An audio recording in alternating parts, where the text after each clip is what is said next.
Okay, Carlton Town TV, sponsored by Aerocom. I'm in the Carlton Town boardroom after this evening's 5-0 win against Bridlington Town with our joint manager, Tommy Brookbanks.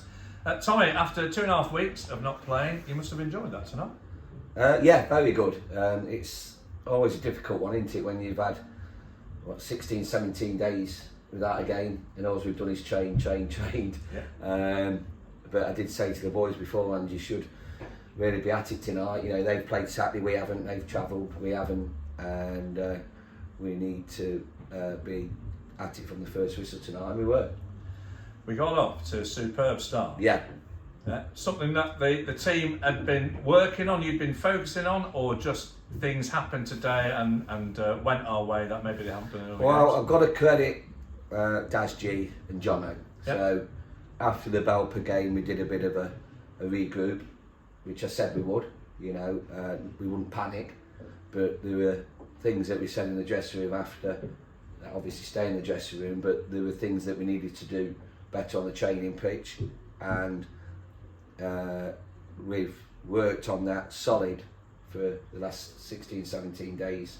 So everybody out there today knew exactly what job they had to be. So credit, you know, we asked Jono and Daz to work on that, and they have. And it's been brilliant, and credit to them too. But credit to the lads for taking it on board as well. But yeah, they've regrouped well. You brought Mika Jefferson in a few weeks ago. He was really harshly sent off in the game at Stocksbridge, so he had to miss the Belper game.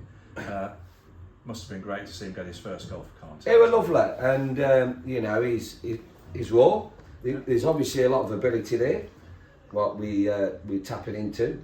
You know, he's our type of player, quick, good on the ball, and there's stuff there that we feel we can work on as a club, and I think, you know, he fits our mould of player that we like, the Lamin type, the Niall Hilton type, etc., the David, you know, so he's got a real chance here, and he's got a good attitude, and he's doing well. Well, he scored the first, he was involved for the third goal. Yeah. Sarge got that, Sarge got the second goal as well. I've just interviewed him, and I forgot to reflect on the fact it was his 100th appearance for Carlton Town. Really? Yeah, his 100th game, 2 goals. Any words about that, about Kyle? I think he was man of the match, if I'm honest with you.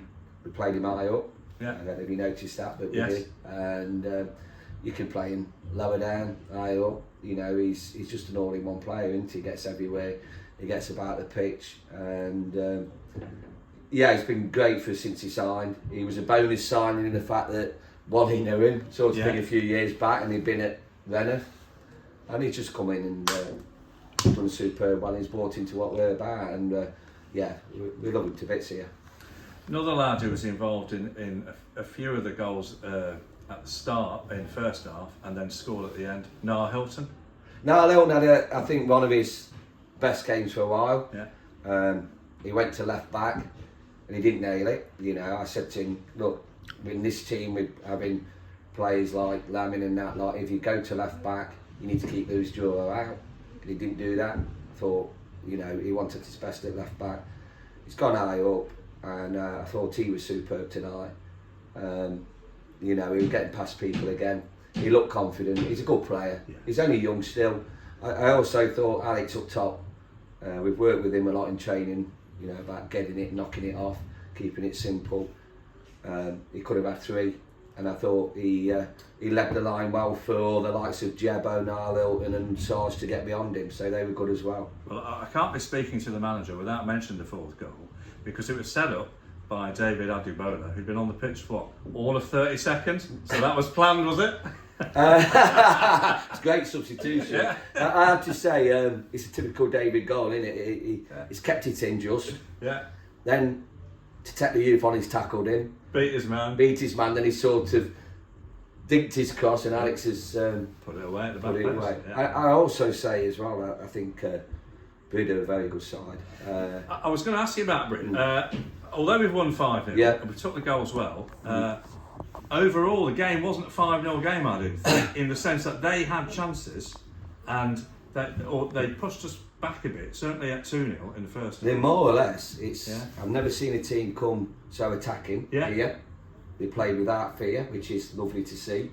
It was a really good open game of football, but we sort of picked them off. We did, but we relied on a couple of decent blocks. Shea Thompson and Harris, I think, made one great block in the first half. But in that the way we was at the start of the season, and we've got to get back to clean sheets. Yeah. That's one thing that's been missing from us. We've always defended well, and then just lately we've lost that art of the game. You know, we're a very good counter-attacking side with the pace we've got in the side, but we're not defending well just lately. I mean, I had a word in the dressing room at half time because I thought one or two of their corners was unmarked. Yeah. You know, where we didn't pick up right, and you know, that's something we'll keep working on.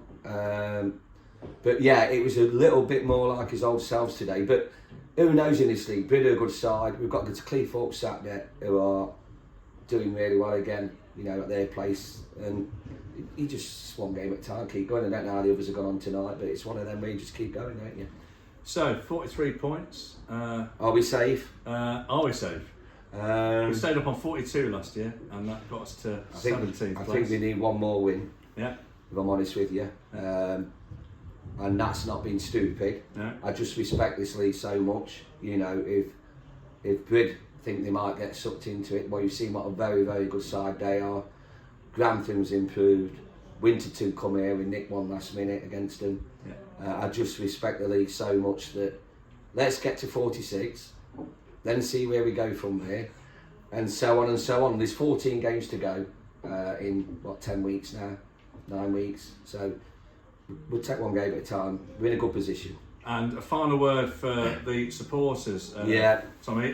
Just in terms of getting the game on today, you'll be aware that there was a little bit of pressure to get today's game on, having postponed 3 games in 8 days. Yeah. And there was a call put out overnight to get people down. We had people down this morning helping stand the pitch. We had people here 2 hours before kick-off to do the forking. Yeah. Fabulous, mate. I mean, they're always a great bunch anyway, but I spoke to Nick yesterday. We had an email from the league, you know, stating that we need to get games on or else. Yeah. And so that's really Mick said yesterday, there's no good sulking about that. We've got to get on with it. We put the call out. I got down here about 4 o'clock today, and there was already people down here. They'd been down here this morning, this afternoon, then a lot more come just after. And even when we went out for the warm-up, we were still working on it. And, you know, just praise, because we really need this game on. We can't afford to be having games at other people's grounds, you know. Funds are bad enough as it is without going to somebody else's ground to play a game of football. So credit to them, fantastic response, but then I don't expect anything else from them, if I'm honest, Alan. Well, the team and yourselves gave them a treat for their hard work today. I told them they got to after that. I said, you know, I would have looked at Mug walking in here, we'd have lost 5-0, wouldn't I? Tommy, thanks very much. Cheers. Well done. All the best for the season. Cheers, thank you.